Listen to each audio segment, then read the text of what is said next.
Hello, everyone, and welcome back to another Cars Reading Skills workshop as part of your Jack Westin MCAT podcast. As always, you're joined by Usher and Molly. And in this podcast, we're going to go through one of our Jack Westin daily passages. This one is called Sibling Relationships, and it's a daily Cars passage from February 11th. So, our goal is to go through this particular passage sentence by sentence and really talk about what the key elements of each sentence really provides, right? So, what do we want to understand from each sentence, from each paragraph, and from the passage as a whole, right? With the goal of training you on how to effectively read a CARS passage on your own in the future. So, if you have not already, we encourage you to pause, take a look at this passage. If you've already tried it, that's perfect. We will include the link to the passage itself in the description, or you could see it on our homepage, jackwestin.com, under February 11th. So if you've seen it before, that's perfect. If not, you could still listen. But let's go ahead and hop in. This passage, Usher, I loved this one. Right. Sibling relationships. I'm the youngest of 5 kids, so I've got a lot to say about this. This is going to be a fun read. Oh yeah, oh yeah. I've got one little brother, and it was funny. I was thinking about him and just cracking a lot of jokes in my head. So yeah, I'm Yeah. excited to get into this one. Well, let's go ahead and get started, everyone. So sibling relations are so durable because they are close, often uncomfortably close, in the words of British developmental psychologist Judy Dunn.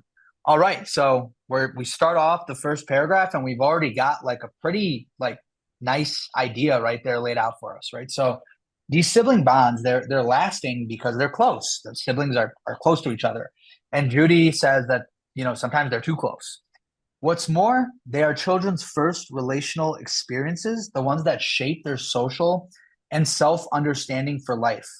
Okay, so we're even getting some more sort of idea added on there, right? And it's because siblings are, a child's first big relationship, right? Like that's the first relationship they're, yeah, or the first big relationship they're kind of forming in their life. And it says, that's shaping how they see others, and it shapes how they see themselves, and who they are long term. So, here I think that's another pretty big idea. It's not just that they're close, that they're lasting because they're close, but they're also very major and impactful for their life. And without any prompting from adults, they tend to be highly emotionally charged. So these relationships between siblings, they're often intense and emotional. They turn everyday family life into a daily drama for young ones, each of whom is vying for a starring role. Okay, so they're kind of like competing for attention, is what it sounds like to me. And that kind of makes family life feel like a daily drama, right? Each of whom is vying for a starring role is where I got that kind of competing idea. So this paragraph, we've got, I think two big ideas that I'm kind of seeing. The first sentence is about, how they're the bonds with siblings last because they're close. And then we have that done person mentioned. And then the second idea is that second sentence, right? That the bonds they form, the sibling relationships, they kind of shape their social understanding, right? For all their life and long term. So how I would write this is I'd probably write something like, siblings, close, they're close, which makes them lasting, so close and then arrow last. And then I'd probably write also, draw an arrow from like the sibling part and say like shape social, something of that nature. What would you say, Molly? Yeah, I completely agree. This passage already, when you're reading it, I'm like, oh, this is cool. It's really Yeah. interesting, and it's something that a lot of us can connect to. Even if you are an only child, I think you may think about what it would be like to have siblings and what it would be like to have this part of, the human experience. Like it's something that a lot of us can connect to in one way, shape, or form. But what we need to do, which you did so well, is like, okay, keep it at a distance. What are they actually saying, right? Siblings, that relationship is durable because they're close, right? And they shape your worldview almost, right? Like your understanding of how the world works and how relationships work, right? So I completely agree, right? Like their relationships are durable because of that closeness and they shape like your worldview or your, social understanding or something like that. Yeah, I'm excited to see what we get into in our next paragraph. So let's go ahead and take a look, right? Why not? Paragraph 2, it says Dunn's longitudinal studies show that children who feel they are on the short end of maternal affection and attention relative to siblings, in parentheses here, maternal treatment seems to carry more weight than paternal treatment, become worried, anxious, or depressed as their experiences of deprivation become incorporated into their evaluations of themselves. Oof. Okay, so we kind of hinted at this closeness being uncomfortable. We talked a little bit about how they kind of compete with each other for attention, but this sentence of in P2, I think takes it really to the next level, right? We're talking about really this competition, specifically for maternal attention, right, or affection, can have some very negative consequences. And if you essentially feel you have less maternal affection, it creates anxiety, depression, and like negative self image. Okay, so from here, again, I think this sentence is very important. It's on the longer side, but I would say like maternal affection or less maternal affection equals, right, anxiety slash depression, right? This is pretty strong, right, in the way that it's portraying this situation. So I'll track that for sure. P2 is super short. We only have one other sentence. So this feeling is different depending on when the children are born. Ah, okay. This is also interesting. Okay. Two sentences and yet two important ideas to track. Okay. Again, first sentence, we're saying less maternal affection causes anxiety and depression, right? But then we're clarifying, right? We're changing that argument a little bit by saying it depends on the birth order, right? Depending on when you're born. So this might be different for a firstborn versus a middle child versus a youngest, right? And I feel like at these points it's hard to keep yourself at a distance. Like Usher, you said you have a little sibling, so you're the oldest. I'm the youngest. I'm like, ooh, wait, how does this impact? You want Yeah. to engage, right? But keep your focus on what the arguments are. So here, I mean, lower maternal affection, I'd probably draw as like a down arrow, maternal affection, equals or arrow, maybe A slash D or ANX slash DEP, right? Anxiety, depression. And then maybe like birth order matters. And that's how I would do this P2. I know there were only two sentences, but really both sentences are pretty important, right? What do you think? Yeah, I completely agree with you. And I think, you covered that beautifully. I think that I really agree with how you were talking about the first sentence as well. Like it was very strong. Yeah. We're of course talking about like emotions and the intensity of it. And then I think, this like this whole paragraph was like two huge ideas. And yeah, it is only two sentences, but I think that they're, both very important things to track. So I completely agree with you on that.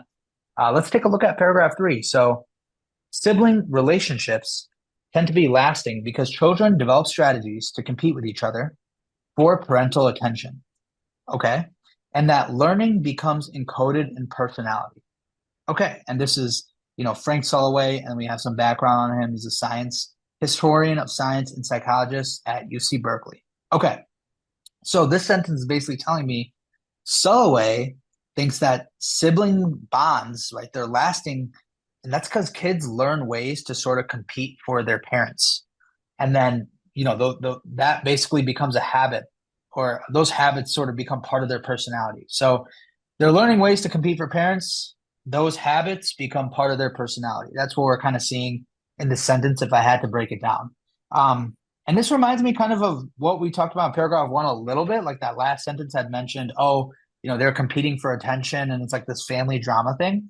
So it could be like a little bit related, but I think here the big idea is just that, their relationships with each other, the way that they're competing overall, that's just, their nature, right? It's their relationship that they have with each other. And I'm seeing that kind of determines their personality. So their relationships determine their personality. Best known for his investigation of the effects of birth order. Okay, so we're going back to birth order a little bit. Soloway sees sibling relationships through a starkly Darwinian lens. Okay, so here they don't really give you explanation for what Darwinian lens means, but I think you can just think, that it's an evolutionary sort of view. So he's viewing these siblings, or he's explaining these siblings using an evolutionary view, right? And that's tied to birth order. So I think what I would really want to track here in this paragraph, again, only two sentences, kind of nice, but is that first sentence.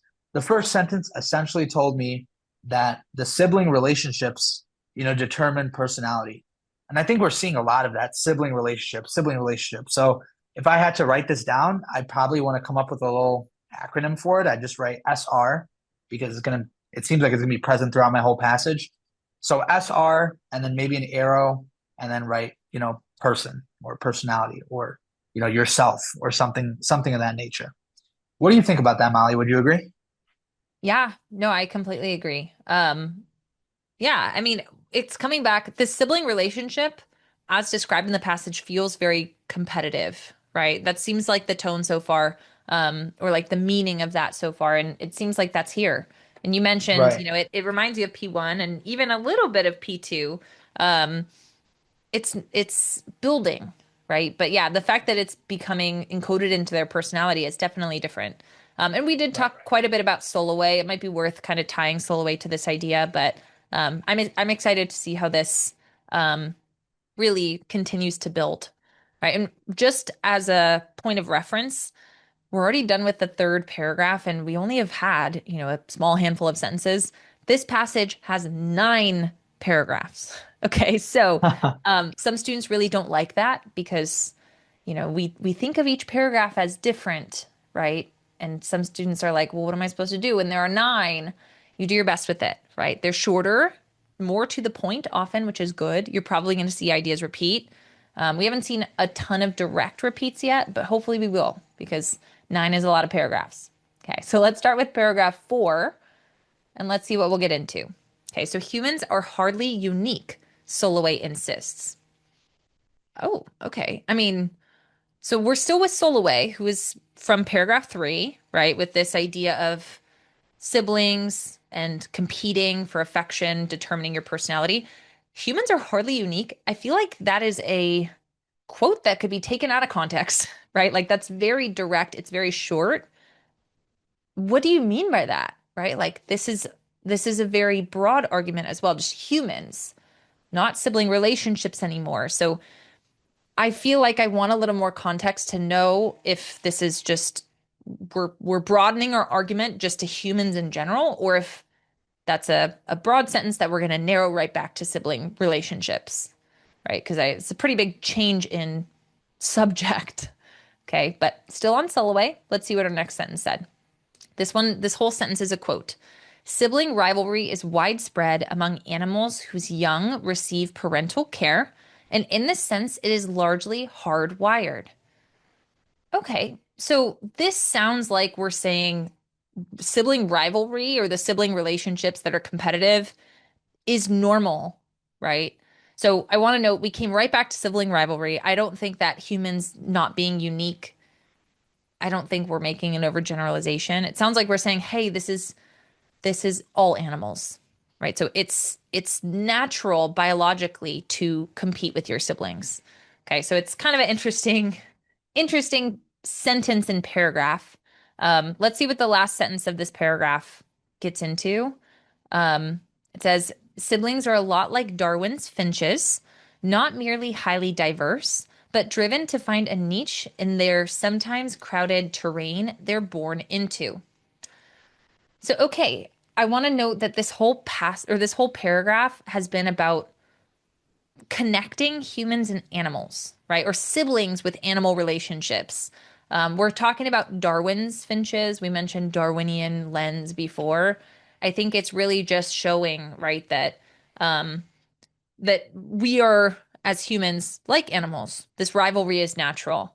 Um, so, as far as what I would want to map from this paragraph, I do think this last sentence is maybe the most important, especially because humans are hardly unique, was pretty broad, right? I mean, I might put like rivalry is natural, But I also I find this last piece kind of interesting, right? You're driven to find your own niche, right? You are because of this rivalry, you are driven to find how you fit into this family.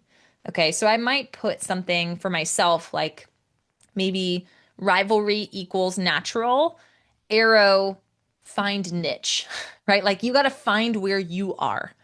Now, I really like the word niche because I love evolutionary biology and I love all of Darwin's science. But if you don't know what that word is, please don't put it in your map.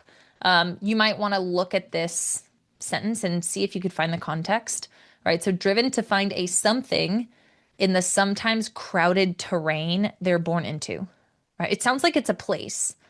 If you don't know what this exactly is, find something in a crowded terrain.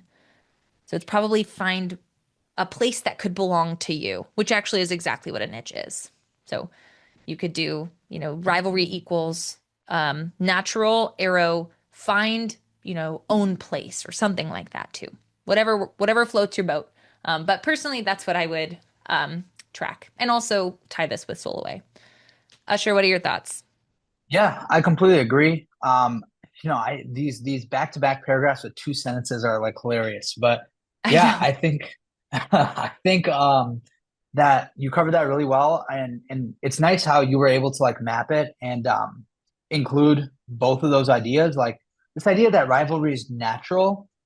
I guess it was like maybe alluded to before because we talked about the Darwinian lens, and you could infer in a way that like evolution is a natural process, but they kind of said it directly here.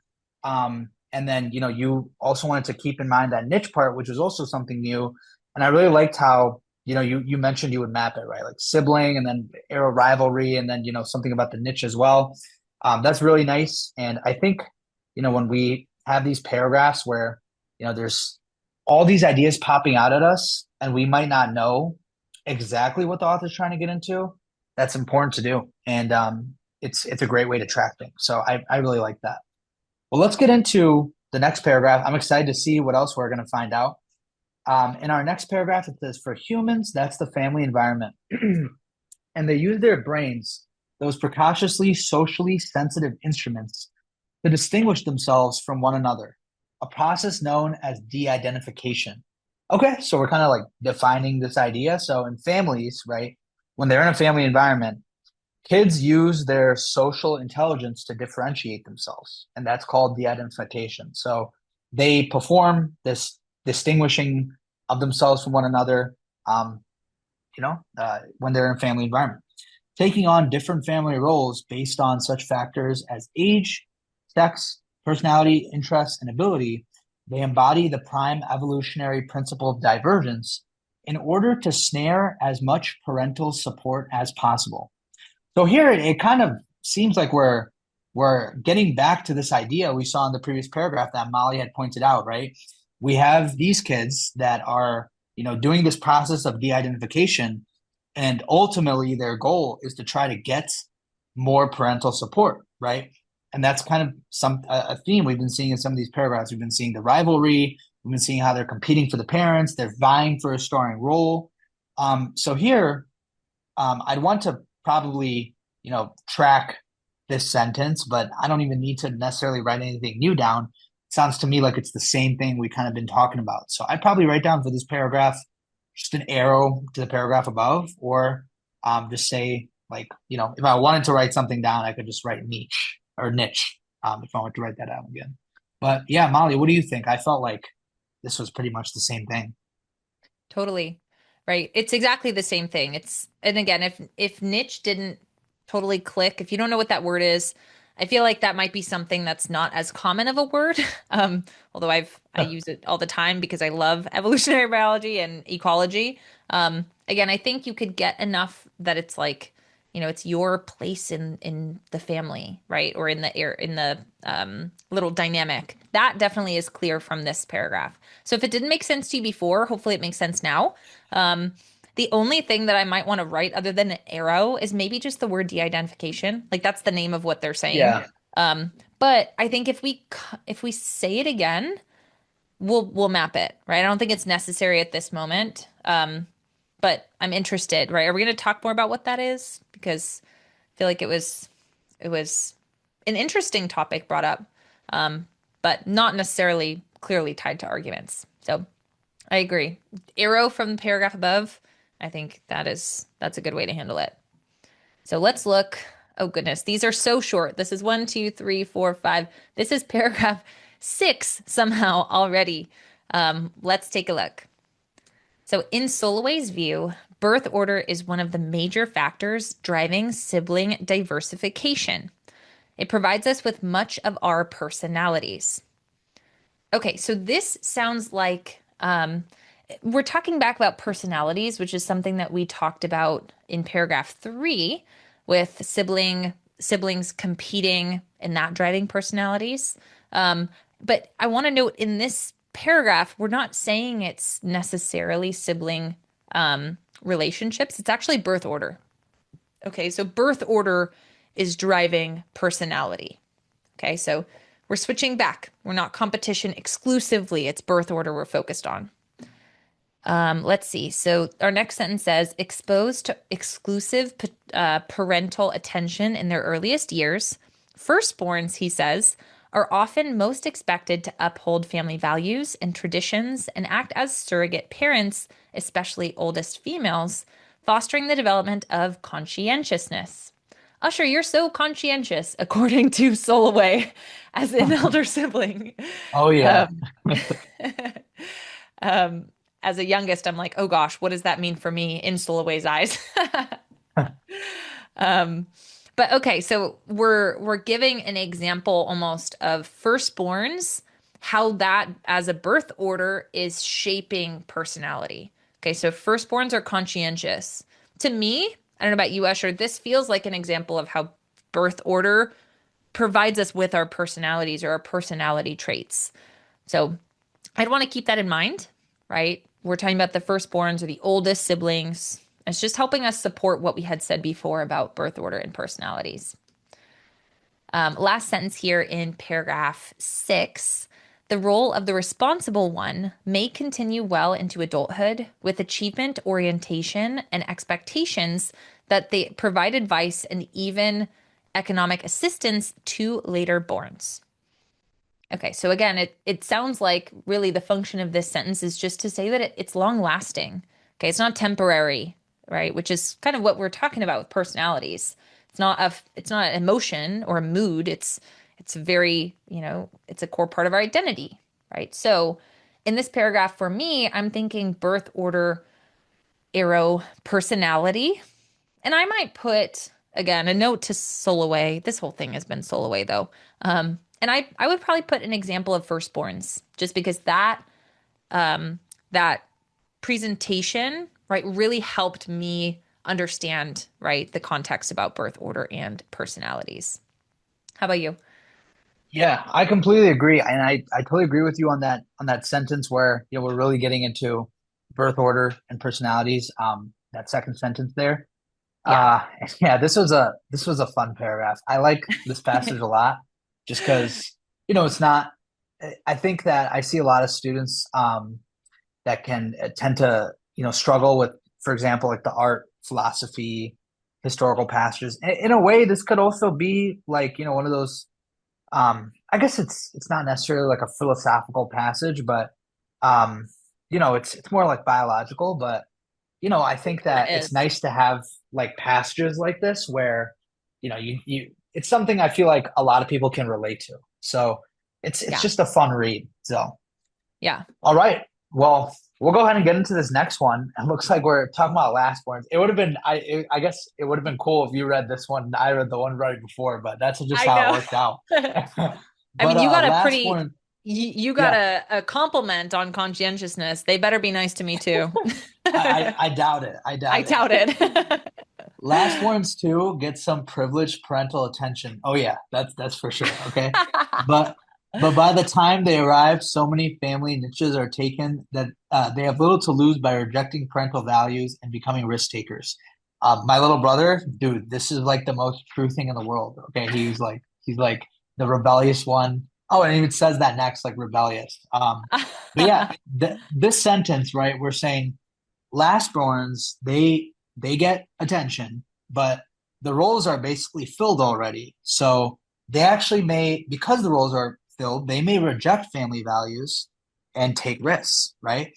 Unconventional and even rebellious, they are most likely to be extroverted and open to new ideas. So the lastborn, they tend to be more outgoing, they tend to be more rebellious, they're more open-minded. Um, and I guess this goes with this idea of them being like a risk taker in a way. Most political and scientific revolutions, Soloway contends, are started or championed by lastborns. Dang, that's actually pretty cool. I didn't know that. Copernicus was the youngest of four. Darwin himself, the fifth of six children. Dang, I actually did not know that. That's really cool. But yeah, so the lastborns, Soloway is saying that they often lead revolutions, and he gave us some examples like Copernicus and Darwin. So I think here we're still like what I would track. I think we're still along the same idea that birth order determines personality.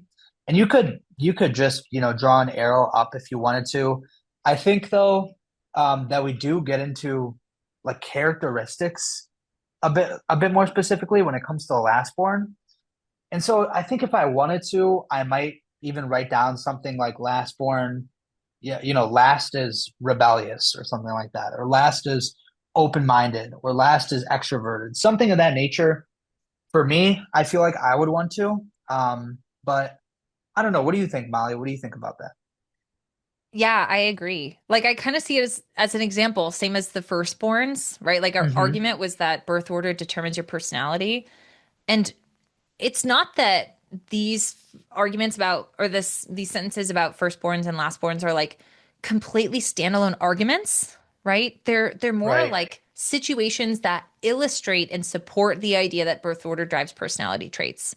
Right. So yeah, I completely agree. In the paragraph before we said, hey, example of the firstborns being maybe conscientious, right? Or family values. This one's lastborns being revolutionaries. Woohoo.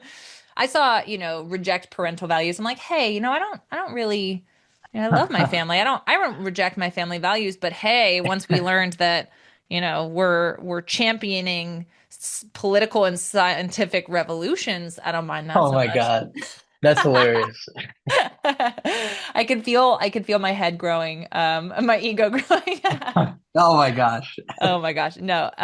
Yeah, I completely agree. Right. Let's draw an arrow. I will follow your lead as firstborn. And we'll put just an example of lastborns. I think that works good for me. Um, Now we're on paragraph, gosh, I think it's paragraph 8 in this passage. And it's shocker, another two-sentence paragraph. So let's see what we'll get here, moving on from our discussion of lastborns. So, birth order, Soloway insists, is really proxy for family roles, predicted most by sibling differences in age and the attributes that go along with it, such as size, power, verbal mastery, and overall maturity. Okay, so I mean, I feel like the first part was really clear. Birth order is a proxy for family roles. That almost sounds like niche, right? Which creates sibling relationships. So I don't think it's super clear, but maybe we're talking about birth order being related to family, right? Could be. Or these, roles, these niches.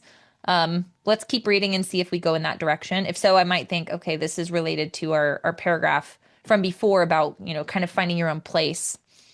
So for siblings who are closest in age, de-identification is most urgent, forcing siblings adjacent in the family constellation to develop opposing personality traits. Okay, so I kind of feel like this does come back to paragraph 4, right, where we're talking about how sibling rivalry is natural and it drives you to find your niche, right, or to find your place in the family. It kind of feels like, you know, we're saying siblings who are closest in age, but really the goal is just find your unique place. If you're really close to somebody else, you better find a really unique place because you don't want to compete for parental attention. So I feel like for myself, I would probably drag an arrow down from paragraph 4.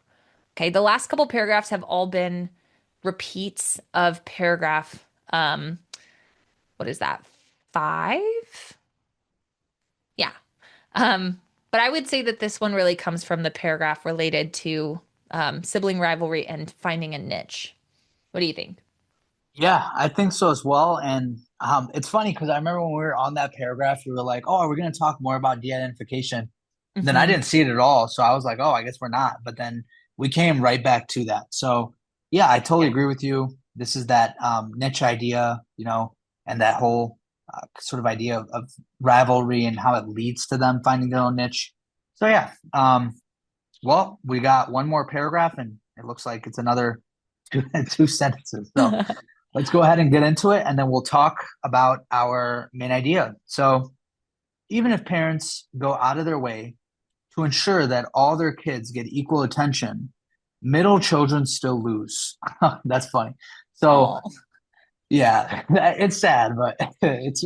I see so many jokes about it. But even if the parents are basically like equally um, giving kids attention, the middle kids still end up at a disadvantage when it comes to the parental attention. They receive less cumulative investment than do eldest and last-born offspring. Soloway says. Okay, so they're getting less total and parental support and investment. And that explains why they go through life with lower self-esteem, feel more self-conscious, and often feel closer to friends than to parents. That's pretty sad. But it says this is why the reason why middle children may have lower self-esteem and basically rely on more on friends than parents is because they're overall getting less investment. So I think we're jumping back to that idea here of birth order determining personality, and here we have this new example of the middle child, right? So that's what I would probably track here. What do you think about that? yeah. Yeah.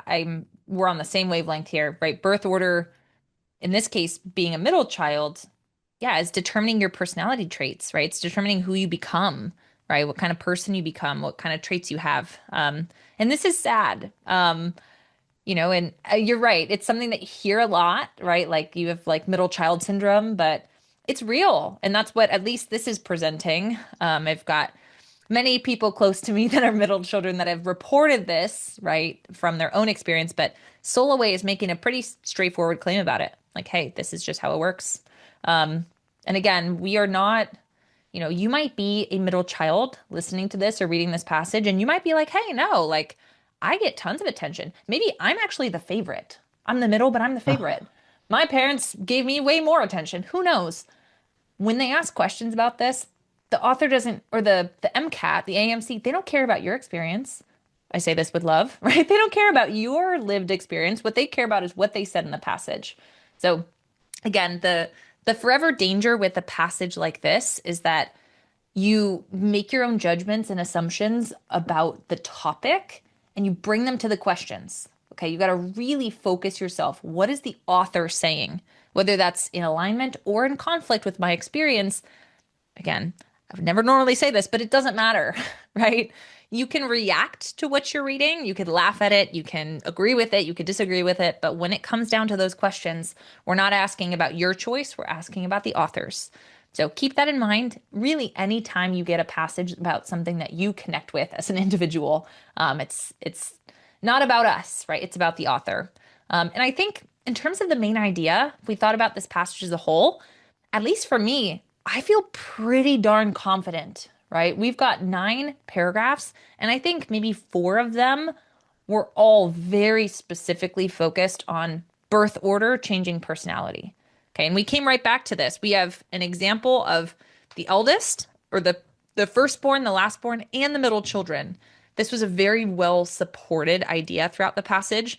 I do think it's worth mentioning and noting about sibling competition, right? Because that was definitely a common theme. But I think in terms of which single argument was repeated the most, I'm going to say it's birth order determining your personality, right? Or impacting like who you grow into, what kind of person you grow into. That I would say, if I had to pick one, that takes the cake. What do you think? Yeah, I totally agree. I think that, at first it's funny because that idea didn't even sort of come until what, like paragraph I think five, I 4. think it was, or Yeah, or four or 5. five. Um, so like initially when I was first when I first saw, paragraph one, I thought, oh, well, maybe we're, going to be talking about why siblings are so close. I believe on the actual test, you can't see the name of the passage, but you can see the name of the passage here. It's sibling relationships. So when I was first reading, I was like, oh, well, maybe we're just going to be discussing the nature of their relationships. But instead, like we took a completely different approach that came in paragraph 4 or 5. And then, we also had this other idea mixed in about them finding their own niche. So it's, it's sometimes you'll see the main idea.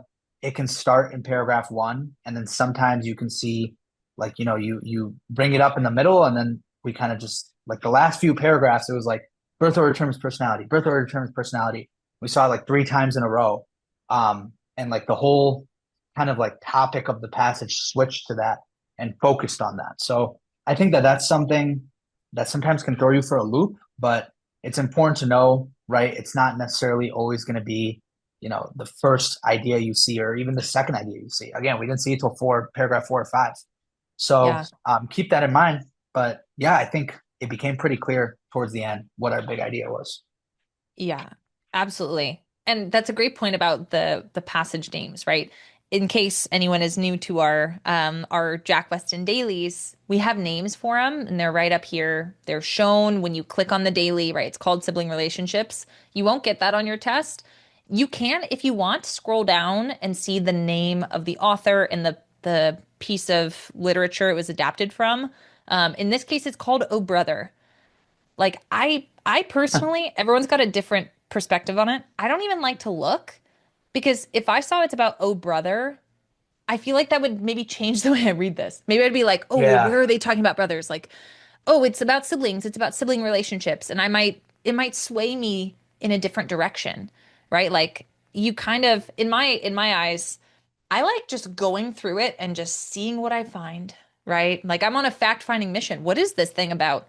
I have seen in the past, just for context, I have actually seen passages that are taken from a larger work that's, let's say, pro this policy. But the little piece of it that was actually presented in the passage was actually against that same policy. So be careful when you go with the names, which you said, right? Just because sometimes, even when you scroll down and you see the name of the work it was adapted from, sometimes the name of the work does not describe what's in the passage. So even if you do choose to look, just keep in mind you are responsible for locking in and trying to figure it out yourself, right? Don't take any shortcuts. Just figure what the heck is going on, and do your best with it. If you reach sentences that are really complicated, do your best. If you can't figure it out, keep reading. I think this passage was pretty relatable for a lot of people. So again, we just have to make sure we focus on what the author is saying and really trying to communicate. And you guys should be just fine for these questions. So, as a reminder, each one of our daily passages comes with questions. And in this case, we actually have 7 questions that come from this passage. So, this in particular is a phenomenal opportunity to go get some practice with our critical analysis used in our questions. So, since you now understand, hopefully, the main idea of the passage and what's going on with these individual arguments, this is a great time to go check them out. Okay, again, if you're listening to this on February 11th, you can navigate to jackwestin.com, give these questions a try. Or if you are listening to this at any other point in time, grab the link in the description and you can give this passage and the questions a try and really see how you do. Make sure to review them thoroughly. Check out the video solutions. You might see someone wink, wink, nudge, nudge that you recognize in those video solutions if you are a JW Plus student. Um, it's Usher, by the way. So give those a try. We hope you have a wonderful rest of your day or week or evening or whenever we've caught you. And until our next episode, happy studying, and we'll see you later. Have a good one, guys.